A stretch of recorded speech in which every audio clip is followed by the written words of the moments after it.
এই লোকটা এতটাই পারফেক্ট ভাবে তীর মারতে পারতো যে তার সবগুলো তীর একদমই নিশানার মাঝ বরাবর লেগে যেত, কারণ এই শালা একদম একদমই নিশানায় লেগে যেত। নিশানা লাগাচ্ছিল।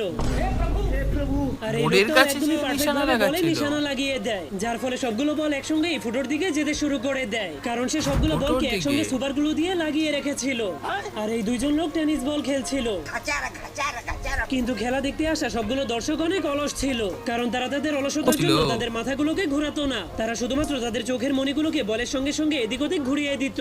আর এটা হলো দুনিয়ার বরফের সবথেকে বড় পাহাড়। বরফের পাহাড়। এই জন্য যারা সেখানে স্কেটিং করতে আসতো তারা প্রচন্ড ভয়ে থরথর করে কাঁপতে শুরু ধর করে করে দিত। কেঁপতে শুরু করে দিত। কিন্তু তখনই সে 1 সেকেন্ডের মধ্যেই নিচে নেমে আসে, কারণ সেই পাহাড়টা ছিল একটা নকল পাহাড়ের পেইন্টিং। আর এই সবগুলো লোক যখনই রেসিং করার জন্য দৌড়াতে শুরু করে তখন তারা সবাই একসঙ্গেই দৌড়াতে শুরু করে দেয়, কারণ তারা সবাই একই কোম্পানির ভিটামিন খেয়েছিল। तू समझा? আর এই মেয়েগুলো সাঁতারের রেস করতে শুরু করে, কিন্তু তখন হাজার হাজার মানুষের ভিতর জল থেকে একটা পড়ে। জল পড়ে সেই রেসটাকে